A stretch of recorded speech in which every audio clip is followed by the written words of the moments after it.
So just going with the steps in the method box, again, 1, 2, and 3 we talked about are things you don't need to write down. You're just more thinking. I write them down because I'm visual and I want the picture.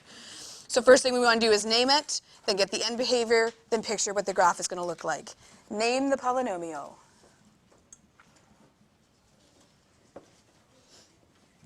X to the 3 is called a cubic. So that's an odd degree polynomial. Now we need to think of the end behavior. Is the leading coefficient positive or is it negative?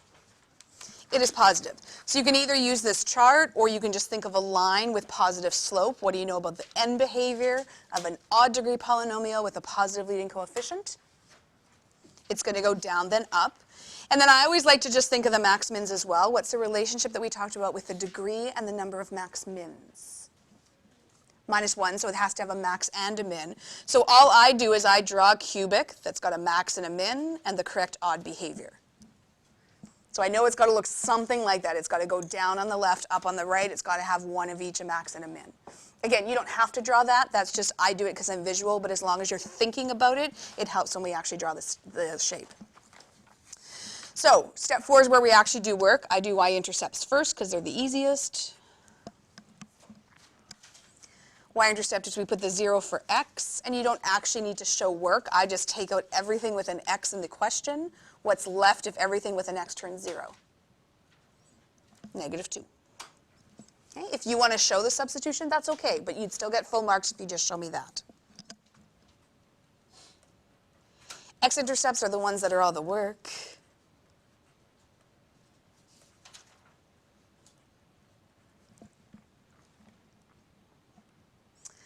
How many ways are there to solve a cubic? Okay, let's back up. How many ways are there to solve a quadratic? What are the 5 ways to solve a quadratic? Factoring, completing the square, quadratic formula, square root, calculator with graphing. How many ways are there to solve a cubic? 2.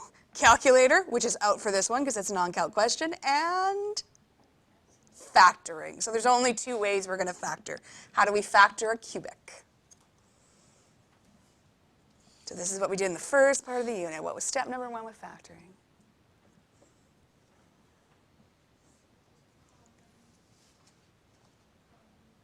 Factor. No common factor through this one. Ah, flipping back in the notes. Good job, good job. I know, yeah, it's been more than 3 days since we factored. That's why we take notes, flip back.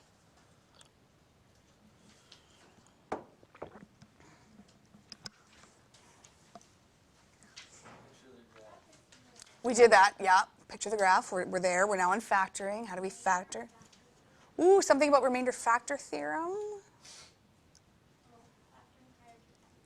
Yes, step 1. Use factor theorem. What are we trying to get to use factor theorem? What's our point? Thanks, Bosang. Remember that, the guess and check, right? We guess usually 1, -1. If those don't work, 2, -2. Put them in. We want something that's 0. Step 1, guess and check. What number would you like to guess and check? -1 is the offer I heard.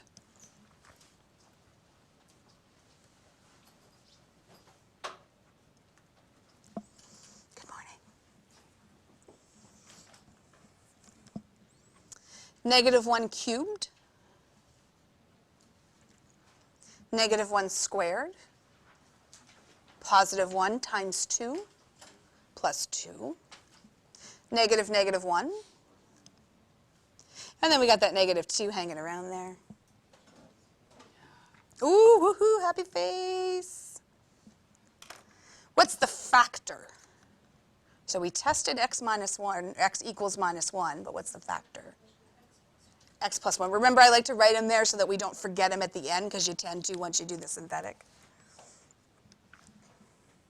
Okay, so step number 1 was that guess and check, look for something that gives you 0. Step number 2 was synthetic division. What are the 2 things you need to look for with synthetic division? There was 2 notes when we did the notes on this. Order and missing terms. So just make sure you're still looking for order or missing terms. Is the order good? Yes. Are we missing anything? Nope, good to go. What's going to go on the inside of our synthetic?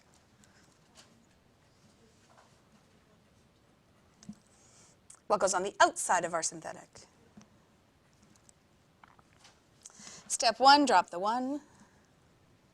Multiply on the outside, -1 times 1. -1. Add 2 plus -1. 1. Multiply by the guy on the outside, -1 times 1. Add -1 plus -1. 1 times -1, sorry, times -2. Add -2 plus 2. And what's our built-in check? It has to be 0, because we said up here it was 0. So if it's not 0, we've done something wrong. Where do we get the answer from this guy?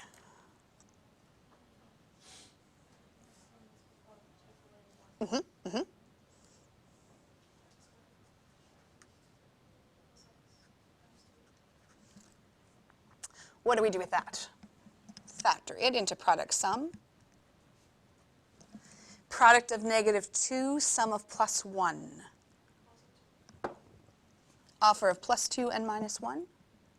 And so I'm just going to grab that third guy and stick him in front.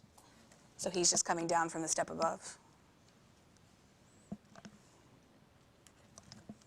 So that was factoring, but we actually need to solve. How do we solve for the intercepts? Yeah, just split in between. So the first intercept, x equals.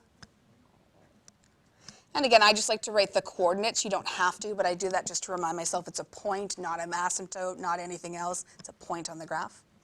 The second one's going to be -2, 0. And the third one, 1, 0. So I have 3 x-intercepts, 1 y-intercept.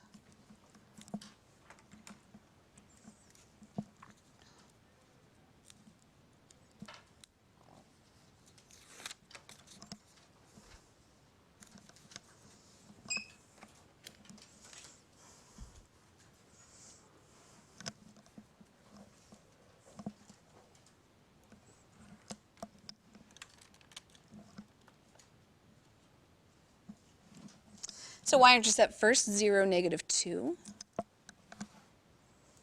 Then all my x-intercepts, so -2, -1, +1.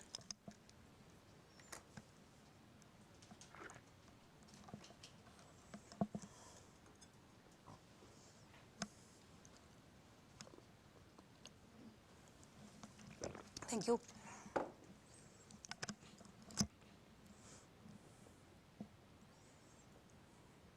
Then, sorry, what I do, you don't have to, but I grab a pencil, and what I do is just sketch this shape in, just so I have a rough idea. Again, you don't have to. So I know here it starts down, and I know here it goes up.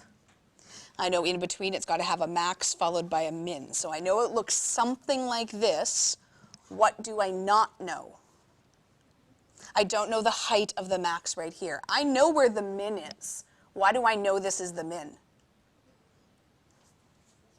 Because it's in between the 0, or the -1 and the 1. It's halfway in between. What I don't know is the height of this guy. How do I find it? Test point. So what's the x value that we want to test?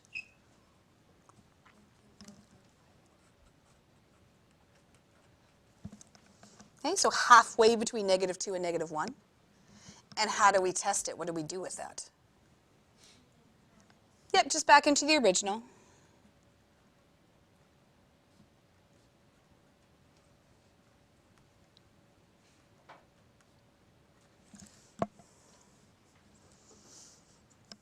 This part, we'd allow you to grab a calculator. I'm not going to ask you to square or cube 1.5. Oh, I'm having flashbacks from Thursday. This is what took forever because you guys were too lazy to grab your calculators. Remember that? Flashback.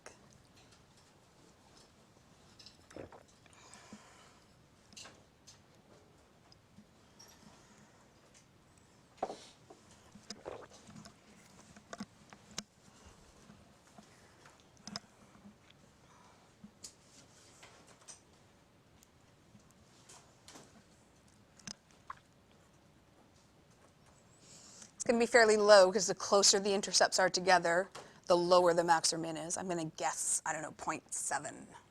Total guess. Oh, is it the nearest without going over?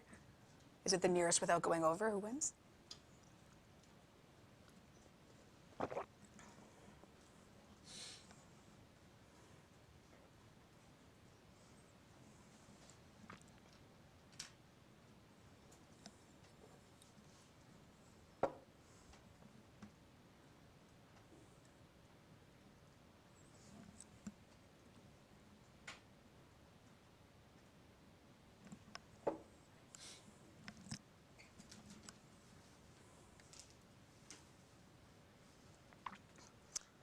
Don't keep us in suspense. What do we have? We need to know who won.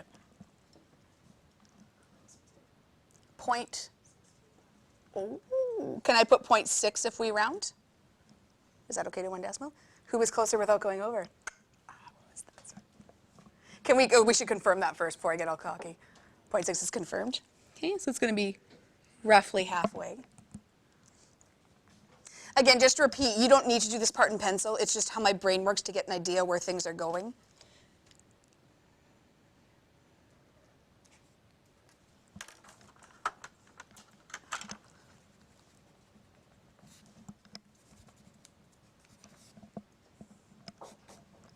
Is it somebody I want to talk to? Nobody says anything. Is it somebody I want to talk to? We're unsure.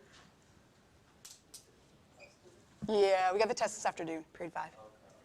He comes late every day. So it's not a surprise he's late today. He even comes late on late start. Thoughts, questions? Does that kind of put it back in your head? Example number 4. What the heck? What is this? Highlighting it for a reason.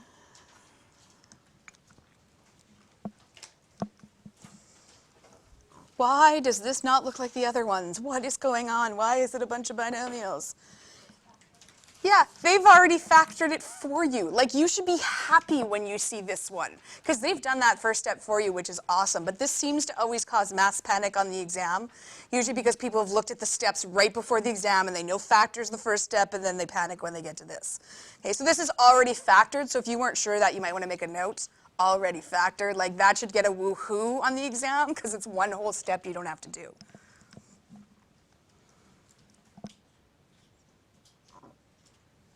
Now, I purposely wrote it out like this, but the question would never be given like this. They would always group these together, because we know mathematically we need to simplify.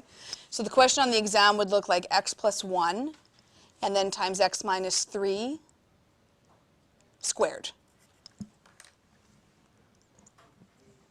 That's called a multiplicity, is when you have an exponent. Now, who do I want to talk to? I don't want to talk to the guy with purple hair right now. Very good. I totally said that into the mic. Oops, sorry. That's called a multiplicity. When a function has a repeating x-intercept, we say that the root, or the x-intercept, or the 0, has a multiplicity of 2. The behavior of a graph at the root is defined or depends on its multiplicity. And I'm going to explain this again in a second. If a root has an odd multiplicity, so it means the exponent on that binomial is 1, 3, 5, 7, etc., the graph will cross through the x-axis at that root. That's all the examples we've had up to this point. They all had an exponent of 1. So if we go back, grab my sheet, go through it somewhere. So if we go back and look at our factored form here, the exponent of all 3 of these was 1. That's why the graph actually crossed through the x-intercepts. When you get an even multiplicity, so 2, 4, 6, 8, etc., the graph will not cross through the x-intercept. It will just sit on it. So let's look with just a little example of what this means. So here's a function with a multiplicity of 2 and then a multiplicity of 3.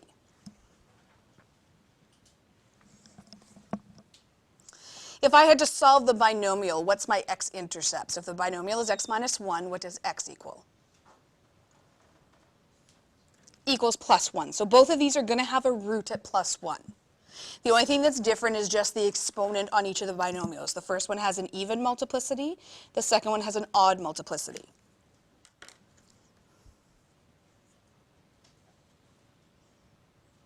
Now, because this is a quadratic, we already know the end behavior of this graph. And how do I know it's quadratic? Because it would have an x squared. Would it be a positive x squared or a negative x squared? It would be positive if I multiplied this out. So this guy is going to come from the top. He's just going to hit the negative or the positive one and bounce back up. That's what happens with an even multiplicity. It just sits on the x-axis, which should make sense because we know the vertex of this parabola is 1, 0. What happens when you get an odd multiplicity is this one's going to come from the bottom. He's going to swoop through that point and go up to the other side. The difference is whether he crosses the x-axis or he just sits on the x-axis. Now, I just want to make sure that you note the shape of our cubic here is it's got this swoopiness through the x-axis. It doesn't go straight through like a linear function. It's got that slight curve to it, and that's going to become important a little bit later on. All you need to know is if the binomial has an even exponent, it's going to just sit on that x-intercept. It's not going to actually cross through. If it's got an odd exponent, it's going to cross through. Grabbing our chart from before. That's what this bottom part is talking about, is what's called the multiplicity of roots. And we're going to look at basically the 4 different cases that you're going to meet up with. The first one is both the exponents are 1. The second case, one exponent is 1 as the other is 2. Then they're reversed. Then they're both even.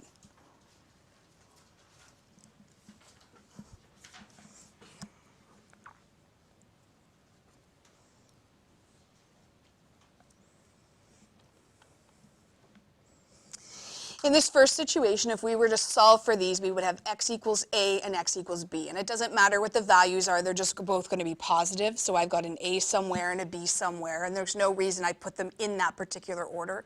They just need to be somewhere on the positive x-axis. The exponent on the first one is 1. What does that tell you about the root of a? Is it going to pass through or is it going to sit on it? It's going to pass through, and this one is going to pass through. So this is just your normal kind of parabola that you're used to seeing where it crosses through A and through B. That's because there's no multiplicity on that, or we say the multiplicity is 1.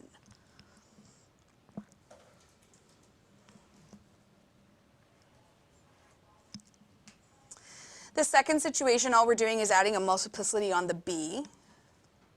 And so I've got x equals negative a, so it's somewhere on the negative side, I don't care where. And I've got x equals b, so it's somewhere on the positive side, I don't care where. If I were to FOIL this out, I would have a positive leading coefficient, so I know it comes from the bottom. It's going to pass through A. It's got some kind of max, but what's going to happen here is it's just going to sit on B. Why is it just going to sit on B and not cross through B? Because the multiplicity is even. So this squared makes him just sit right there on B. He doesn't actually pass through.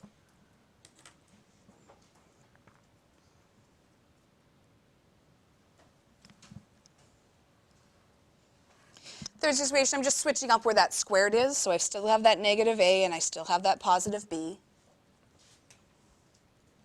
It's still going to be a cubic. It's still going to be a positive leading coefficient, so it's still going to come from the bottom. The difference is when it gets to A, what does it do? It just sits. It bounces back down. Then we've got a min. Then it's going to cross through B.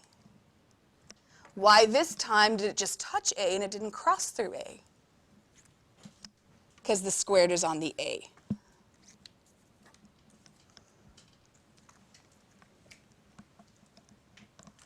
The fourth situation that you might encounter is when they're both squared. So I still have x equals minus a, so somewhere on the left. X equals positive b, so somewhere on the right. If I were to FOIL this out, I would have an x squared from the first binomial. I'd have an x squared from the second binomial. When I multiplied them together, I'd have an x squared times an x squared, which is an x to the fourth. So we know this is quartic. If I multiplied out, it would be positive, so I know it's coming from the top. When it gets to A, what does it do? Cross through or just sit? It just sits, so it's going to bounce back up. When it gets to B, just sit. So it's a w that's just sitting right on the x-axis. Questions with the multiplicity? Even multiplicities just sit on that x-axis. Odd multiplicities actually cross through. Okay, so we're still going to use the same steps that we used before. It's just when we come to that factoring, they've done it for us.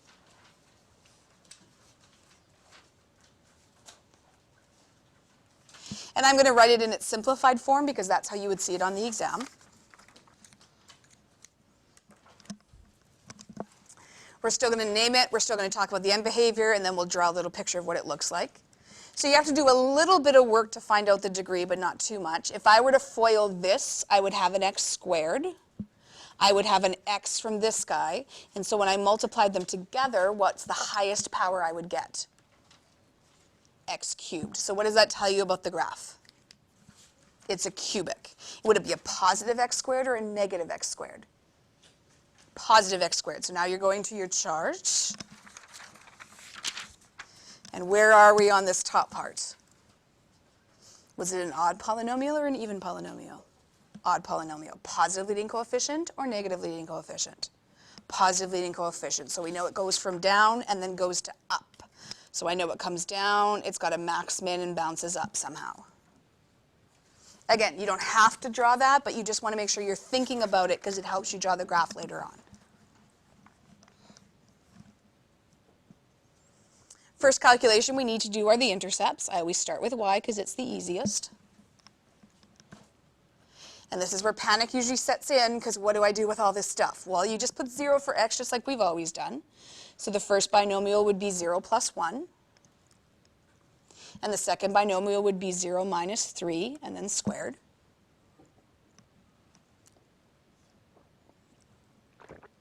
And BEDMAS says we do what first? Brackets. So 0 plus 1,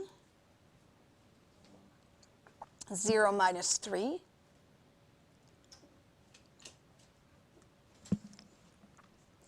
and what do we do after brackets? Exponent, so I'm going to just leave this 1 hanging out there, but I'm going to do negative 3 squared, so negative 3 times negative 3. And the very last step would be the multiplication, 1 times 9. 9. So this gives me the 0.09.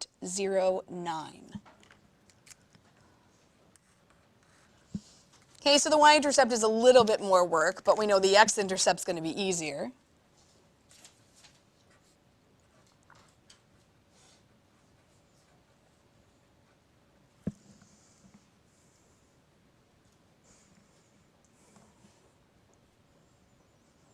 And this is already factored, so woohoo, no synthetic, no factor theorem, no guess and check. We jump straight to the answers.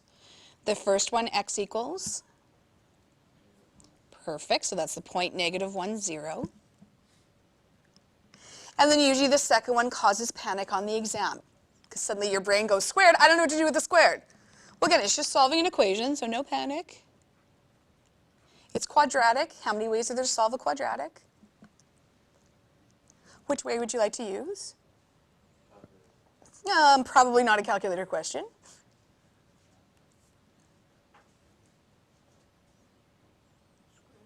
I would square root because it's already in factored form. So square root is the easiest one here. Or if you want to think about it this way in your brain is how do you get rid of a squared? Square root, right? So that's where it's going to come from. We're just going to square root both sides.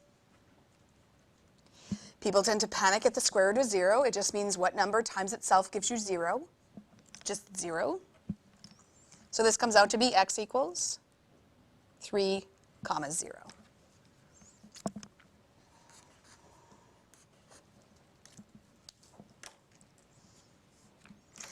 Now, because we have multiplicity in this question, I'm just grabbing my, well, it's pink, but it was supposed to be red. Let's just talk about the multiplicity and what these two roots are going to look like. Is it going to cross through -1 or is it going to sit on -1? It's going to cross through. Why? Because it's an odd. It has an exponent of 1 even though we don't see it, and that's called an odd multiplicity. What's going to happen at our 3, 0? It's just going to sit there because it has an even multiplicity of 2.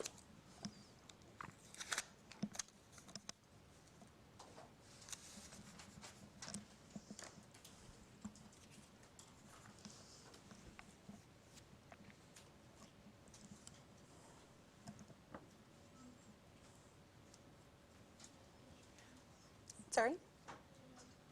Okay. I don't know why I always do the y-intercept first. I don't know. Just the way my brain works, I guess. And then we got -1, and we got +3.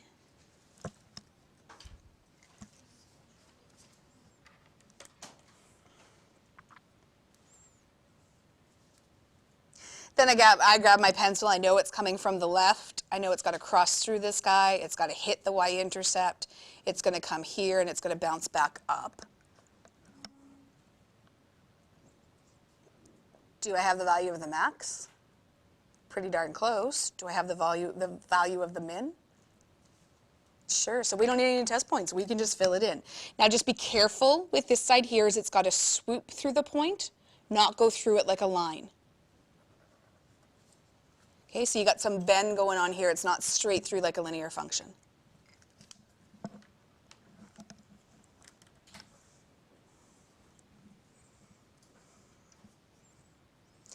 And then if this was the exam and you had extra time, you just want to go back and just ask yourself, did I do what I was supposed to do? Is it a cubic? Does it have the correct end behavior? Does it go down then up? Does it cross through the first x-intercept, and does it sit on the second x-intercept? There we go. Questions?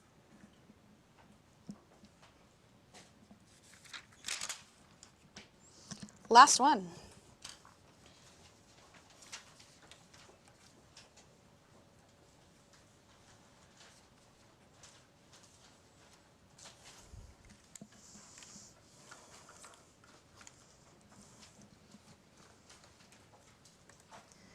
Turn and talk.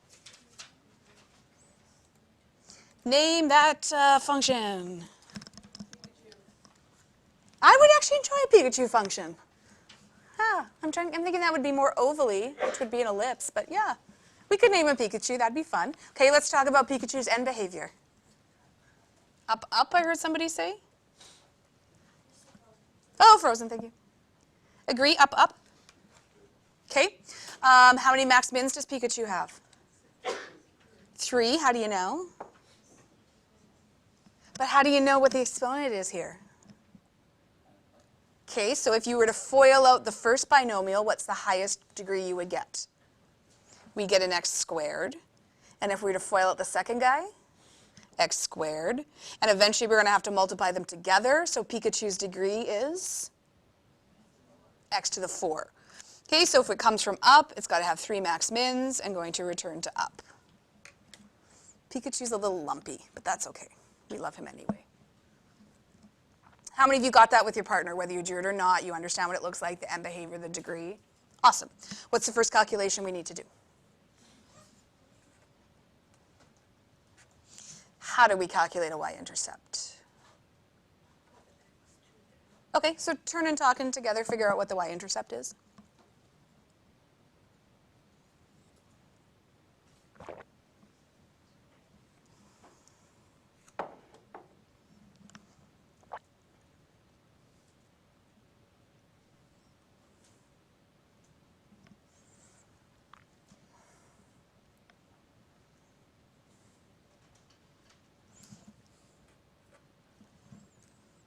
Offer for a value.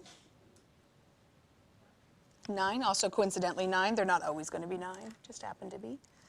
Agree with that? I don't know why I box the points. I just do. I don't know why. Probably have them jump out later on. X-intercepts. This is when we're like, yeah, factored form. You don't actually need to show any work here either. If your brain can just see them, you just need to write them down. So if your brain can take this one and say it's going to be 1, that's good enough. And the second one's going to be -3.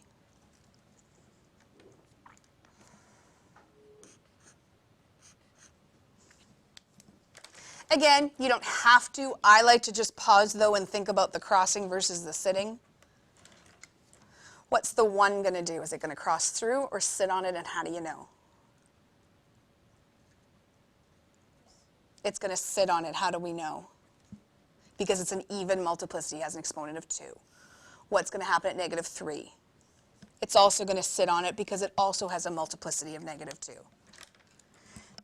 So if we just go back to this little cheat sheet for a second, which situation do we have here? The fourth one. We know it's got to look like this. It's going to sit on the x-axis and point up.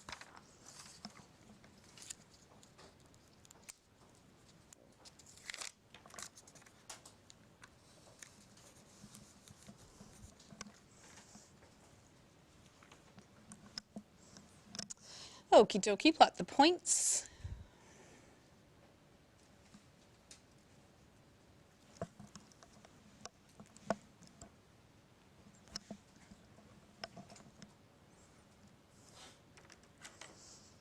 Okay, it's got to come from the top. It's got to bounce through these points somewhere, bounce back up.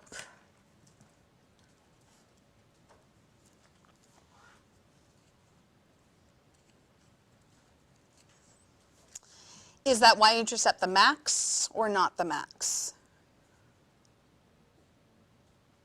Maybe. Do we know for sure? Is it halfway in between?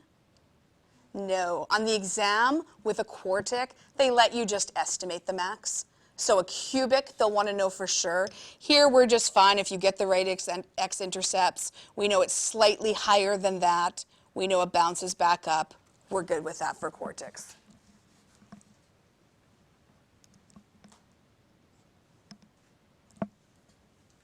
That's not bad as a question, eh? That's as hard as they get.